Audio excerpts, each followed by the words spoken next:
मेरा बलरामपुर में जाना था। मेरा वहाँ मामलेदारी चल रहा था कोर्ट में।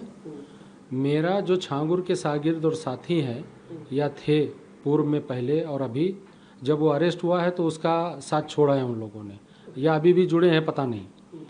तो इन लोगों से मेरा मामला कुछ मेरे ऊपर मुकदमे लिखा है जिसमें कोर्ट ने हमको न्याय दिया और मुकदमा वो हम जीते। मुकदमा था वो? उन्होंने हमारा पैसा मार लिया था, रब्बानी परिवार के लोगों ने, और उन्होंने हम पे आरोप लगाया कि मैंने उनका पैसा मार लिया है। दोनों तरफ से एफआईआर हुआ। एफआईआर में जो उन्होंने मुकदमा लिखाया उसमें फाइनल रिपोर्ट लगी, और जो हम लोगों के तरफ से एफआईआर हुआ उसमें वो लोग चार्जशीटेड हुए। अभी उनके खिलाफ बीडब्ल्यू जारी है मुंसिफ कोर्ट उतरौला से। ये छांगुर बाबा के कांटेक्ट में आप पहली बार कब आए? हाँ, मैं 2003 में जब मेरा मुकदमा चल रहा था वहाँ बलरामपुर कोर्ट में, तब वहाँ पे हमें छांगुर मिला और वहाँ हमारी इसकी जान पहचान वही हुई। उसके पहले या उसके बाद में मेरी उसकी कोई जान पहचान नहीं।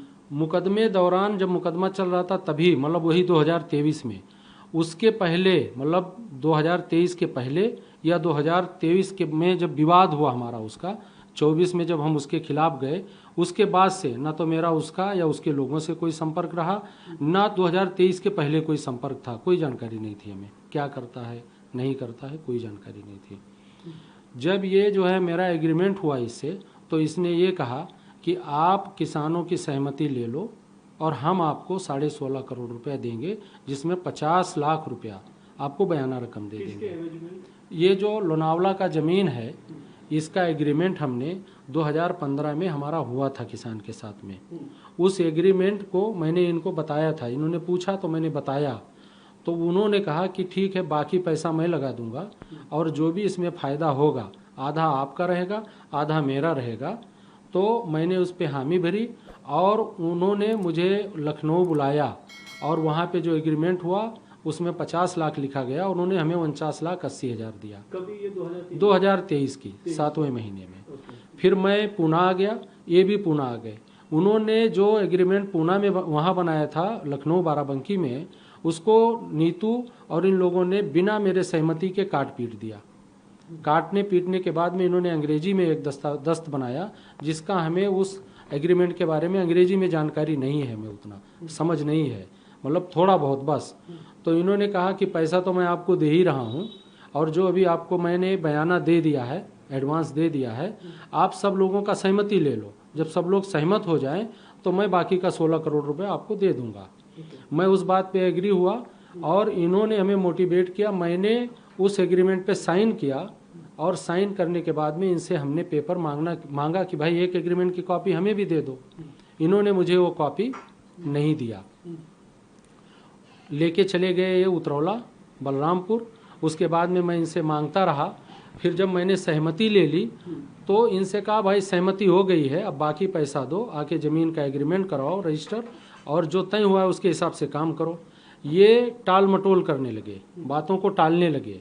फिर जब ये टालते रहे तो मुझे और अनाप शनाप बात इन्होंने कहा। फिर मैं जो है जाके यहाँ वड़गांव मावल कोर्ट में इनके खिलाफ एक मुकदमा दायर किया, केस दायर किया कोर्ट में, कि जो भी हमारे इनके बीच में एग्रीमेंट हुआ है उसका माननीय न्यायालय इसका निस्तारण कर दे। इन्होंने आज तक वो इन कोर्ट में आए नहीं, न ज्वाइन किया। उल्टा 2023 में ये हमारा उनका विवाद होने के बाद में निरंतर प्रताड़ित करते रहे, ये और इनके लोग। वहाँ उतरौला पुलिस स्टेशन में हमारे खिलाफ एप्लीकेशन दिया गया, सीओ साहब उतरौला में डिस्ट्रिक्ट बलरामपुर और डिस्ट्रिक्ट बलरामपुर के एसपी साहब, एडिशनल एसपी साहब। मैं वहाँ गया, मैंने बताया कि सर ये हमको फंसाया है, हमारे साथ इसने गलत काम किया है, हमने इसलिए इसके खिलाफ वहाँ पे मुकदमा कोर्ट में दायर किया है, ये चल के उसका निस्तारण करे, बात खत्म हो, ये अपने रास्ते हम अपने रास्ते।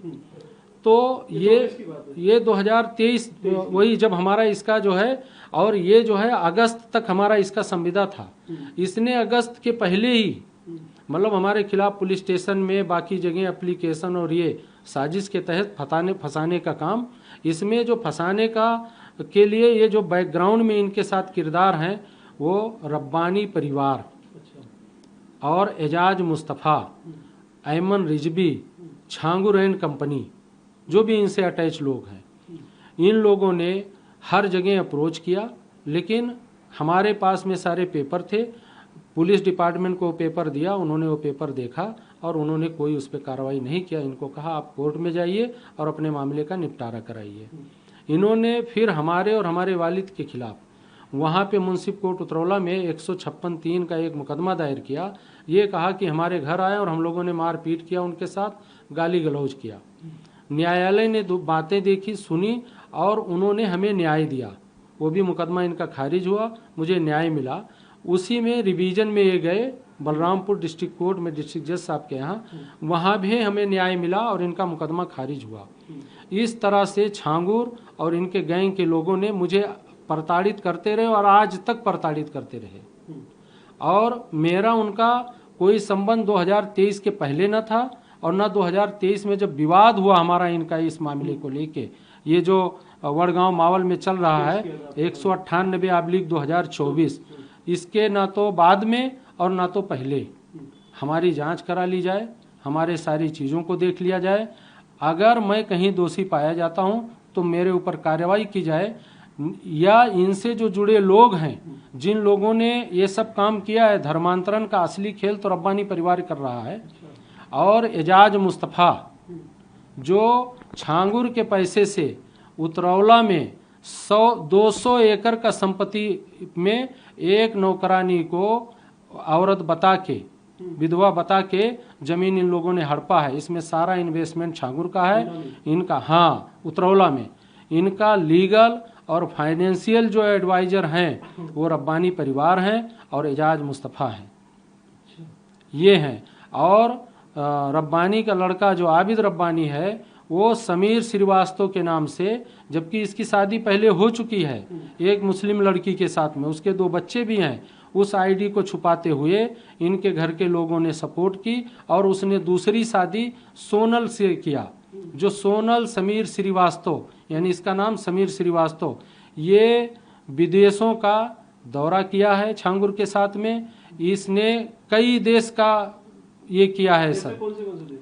बहुत सारे, सऊदी, दुबई, कतर, बहुत सारे, बैंकॉक, जाने कौन कौन सा देश। रब्बानी का नाम ले रहे हो, छांगुर जो है, इनके ये तो सर, जब एसटीएफ ने इस पे जांच करके और जब कार्रवाई की, यानी मुकदमा जब छांगुर पे लिखा गया, तो ये जो है पाला बदल दिए और इनको मालूम था कि मेरे से इनका झगड़ा चल रहा है और मैं छांगुर के खिलाफ लड़ रहा हूं, तो मुझे टारगेट किया जाए ताकि इनकी बातें बाहर ना आए। जबकि इनकी जांच करा जाए। आबिद रब्बानी का रजिस्टर्ड डॉक्यूमेंट है, भोसरी में किया हुआ है उसने, वो डॉक्यूमेंट ये है सर। आप महाराष्ट्रियन आदमी हैं, आप उसको तुरंत समझ लेंगे सर।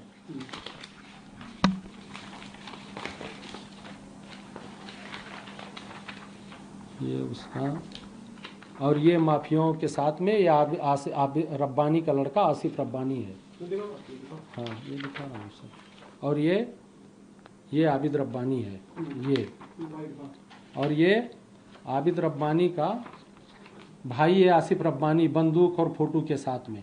और इसका ये पार्टनर मुख्तार अंसारी के साथ में अब्दुल रहीम है। और यही छांगुर गैंग से सब जुड़े हुए हैं। जांच होगी तो दर पर दर सब सारी चीज़ें खुल जाएंगी सर। और नहीं, लेकिन अब जो, हाँ बताइए। हाँ, वो भी दिखा रहा हूँ सर आपको, जो इसका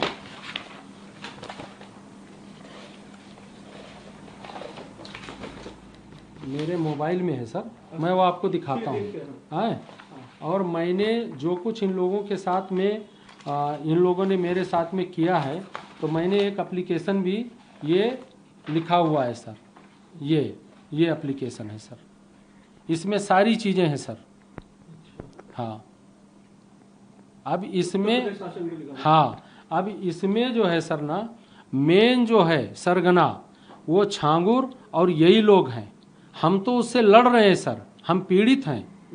2023 से लेके अभी तक लड़ रहे हैं। और आपका जो भी रिलेशन था वो जमीन की, बस उतना ही, बाकी मेरा कुछ नहीं है। इसके अंदर सारा पेपर है। अच्छा। ये कोर्ट में हमने दायर किया हुआ है, उसके एग्रीमेंट के पेपर सारे दस्त इसके अंदर है। आप अपने बारे में बताइए, अभी आप हाँ। क्या करते हैं? आप हम सर इंटीरियर का काम करते हैं और रियल एस्टेट का काम करते हैं। हमारा 2015 में इस ज़मीन का एग्रीमेंट था, उसी ज़मीन के सिलसिले में उनसे बात हुई, वहीं कोर्ट में मिले और मुझे मेरे पास पैसा था नहीं, इन्होंने कहा, मुझे समझ में आया कि भाई ये काम कर लेंगे, इसलिए मैं सहमत हुआ। बाद में इन लोगों ने मिलकर जब मुझे फंसाया तब हम इनके खिलाफ कोर्ट में गए, तब पता चला कि ये लोग ऐसे हैं।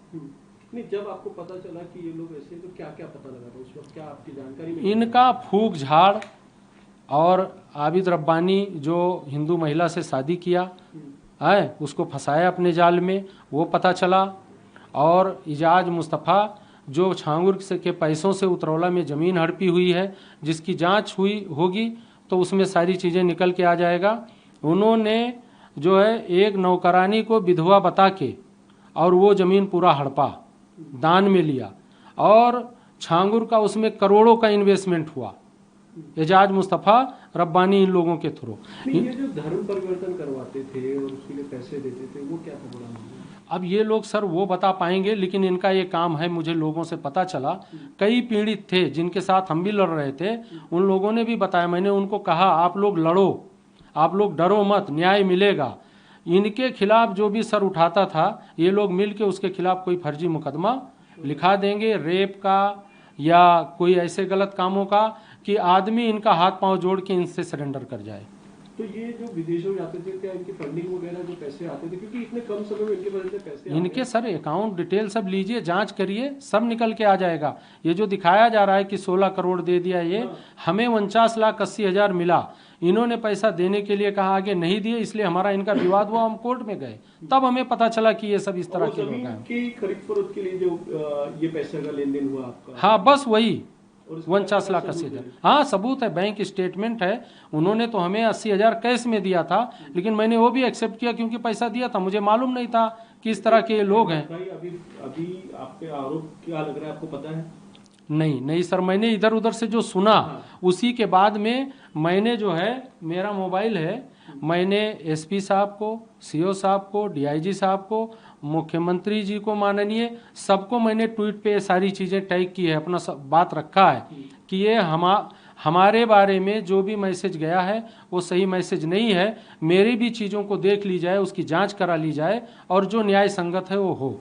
आप जांच के लिए तैयार हैं? बिल्कुल तैयार हूँ सर। बुलाती है, आप खुद से जाएंगे? बिल्कुल खुद से जाएंगे। हमें बता दिया जाए कि आपके खिलाफ ये मामला है और ये चल रहा है, आपके खिलाफ ये आरोप है, हम ज्वाइन करेंगे सर, बताएंगे, अपनी बात रखेंगे पूरा हर तरह से। आखिरी बात छांगुर से या रब्बानी से कब बात हुई? ये हमारा रब्बानी से तो हमारा विवाद ही चल रहा है सर, 2018 से कोई बातचीत नहीं है किसी से। अच्छा। हाँ, किसी भी तरह कोई कांटेक्ट? नहीं, कोई कांटेक्ट नहीं सर, हमारा उनसे विवाद चल रहा है। और छांगुर से जब हमारा ये विवाद हुआ, उसके बाद से मेरा भी उनका और उनके लोगों से कोई कांटेक्ट नहीं। उन लोगों ने 2024 से? हाँ, 2000 हाँ, केस करने के बाद से, जब केस हो गया उसके बाद से कोई बातचीत नहीं। अभी जो आप पे आरोप लग रहे हैं उसको लेकर आप क्या कहेंगे? सर, आरोप हमारे ऊपर गलत लगाए जा रहे हैं, जांच कर ली जाए, अगर मैं दोषी हूं तो मुझ पे कार्रवाई हो, और अगर मैं दोषी नहीं हूं तो जो लोग मुझे फंसा रहे हैं, जो छांगुर के बैकग्राउंड में थे 10 साल 15 साल से, उन पे कार्रवाई हो। जिस दिन नवीन और ये उसका लड़का, उसका क्या नाम है, वो अरेस्ट हुआ है, उस दिन छांगुर और नीतू एजाज मुस्तफ़ा के घर पे थे। नसरीन एजाज मुस्तफ़ा के घर पे थे। रब्बानी के लड़के और ये लोग उनको लखनऊ लाए, होटल स्टार में रुका।